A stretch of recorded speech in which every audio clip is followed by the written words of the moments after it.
Genesis chapter 18. The Lord appeared to Abraham near the great trees of Mamre while he was sitting at the entrance to his tent in the heat of the day.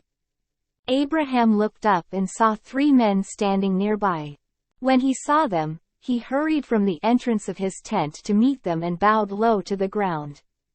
He said, "If I have found favor in your eyes, my Lord, do not pass your servant by.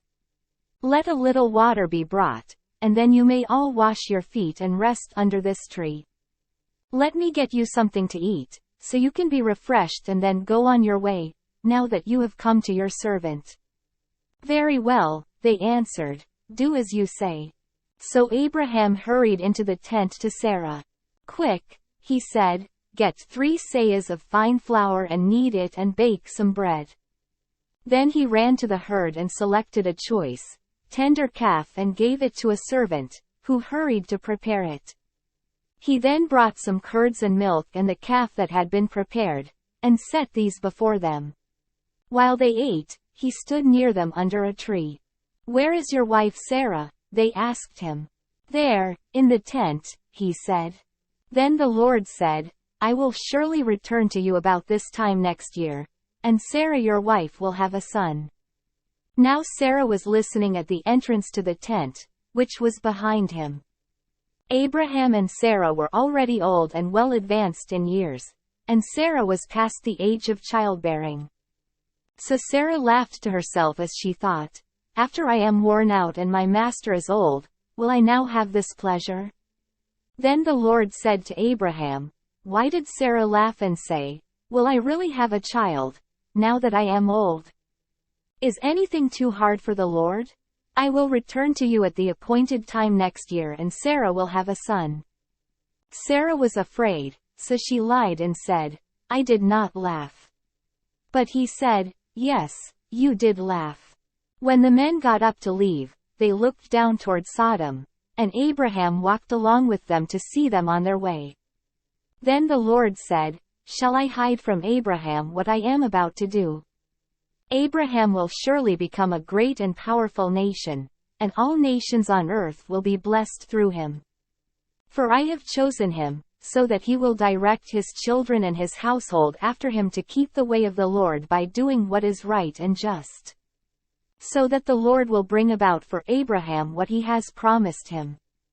Then the Lord said, "The outcry against Sodom and Gomorrah is so great and their sin so grievous, that I will go down and see if what they have done is as bad as the outcry that has reached me.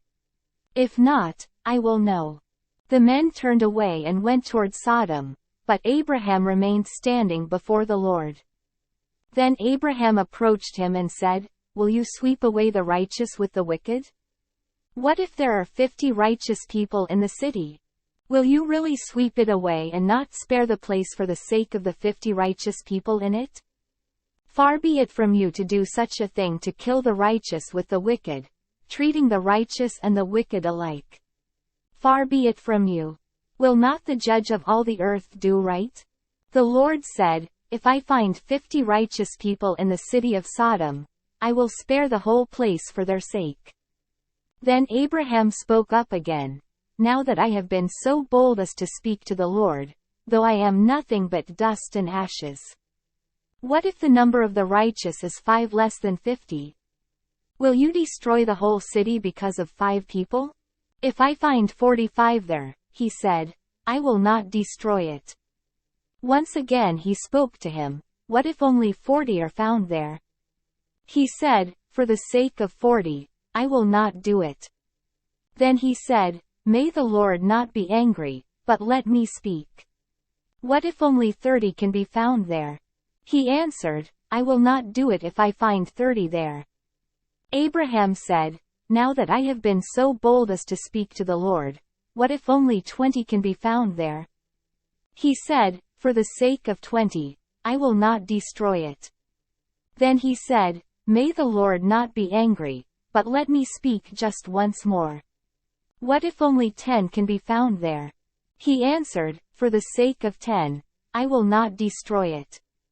When the Lord had finished speaking with Abraham, he left, and Abraham returned home.